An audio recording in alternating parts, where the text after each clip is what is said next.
আগে আনতে চাইছি, আমাকেও গুলি করে দিয়েছে। বাংলাদেশ ভারত সীমান্তে একের পর এক বাংলাদেশি নাগরিক হত্যা, নির্যাতন ও গুমের ঘটনায় চরম ক্ষোভ প্রকাশ করেছেন ভুক্তভোগী পরিবারের সদস্যরা। তাদের ভাষ্য, বছরের পর বছর ধরে সীমান্তে বাংলাদেশিদের রক্ত ঝরলেও কোনো সরকারই এই হত্যাকাণ্ড বন্ধে কার্যকর ভূমিকা রাখতে পারেনি।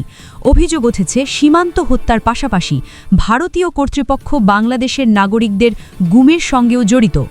বুধবার রাজধানীর জাতীয় প্রেস ক্লাবের সামনে অনুষ্ঠিত এক প্রতিবাদী সমাবেশে এসব অভিযোগ উঠে আসে। বাংলাদেশ ভারত রক্তাক্ত সীমান্ত শীর্ষক এই সমাবেশে অংশ নিয়ে ভুক্তভোগী পরিবারগুলো সীমান্তে বাংলাদেশি নাগরিক হত্যা বন্ধ, মানবাধিকার লঙ্ঘনের অবসান এবং দায়ীদের বিচারের জোরালো দাবি জানান। সমাবেশে বক্তারা বলেন, সীমান্ত যেন বাংলাদেশি নাগরিকদের জন্য মৃত্যু ফাঁদে পরিণত হয়েছে। হত্যা, নির্যাতন, গুম ও জোরপূর্বক পুশিনের মতো গুরুতর মানবাধিকার লঙ্ঘনের ঘটনায় বারবার একই দৃশ্য দেখা যাচ্ছে। নিরীহ মানুষ মারা যাচ্ছে, কিন্তু বিচার হচ্ছে না। তারা স্পষ্ট করে বলেন, এই পরিস্থিতি আর মেনে নেওয়া যায় না। সমাবেশে বিশেষভাবে তুলে ধরা হয় 2011 সালের 7 জানুয়ারির হৃদয় বিদারক ঘটনা।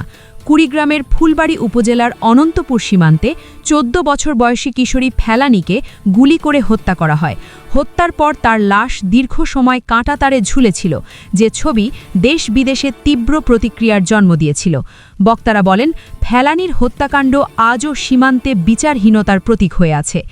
একইভাবে তুলে ধরা হয় ঠাকুরগাঁও সীমান্তের কিশোর জয়ন্তের মার্মিক মৃত্যুর ঘটনা।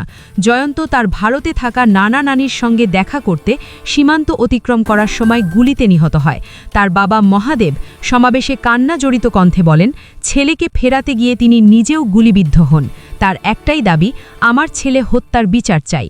সমাবেশে আরও অভিযোগ করা হয়, সীমান্ত হত্যার পাশাপাশি বাংলাদেশে গুমের শিকার অনেক ব্যক্তিকে পরবর্তীতে ভারতে পাঠানো হচ্ছে। গুমের শিকার এক যুবক জানান, তাকে দীর্ঘ সময় চোখ ও হাত বেঁধে বন্দি করে রাখার পর সীমান্ত পার করে ভারতের কারাগারে পাঠানো হয়। দেশে ফিরে এসে তিনি গুমের সঙ্গে জড়িতদের বিচার জানান। বক্তারা বলেন, সীমান্তে বাংলাদেশি নাগরিক হত্যা বন্ধ করা শুধু একটি কূটনৈতিক ইস্যু নয়, এটি মানবিক ও নৈতিক দায়িত্ব। তারা স্পষ্ট ভাষায় বলেন, আধিপত্যবাদী আচরণ বন্ধ করতে হবে, মানবাধিকার লঙ্ঘনের বিচার নিশ্চিত করতে হবে এবং সীমান্তে নিরীহ মানুষের প্রাণ রক্ষা করতে হবে।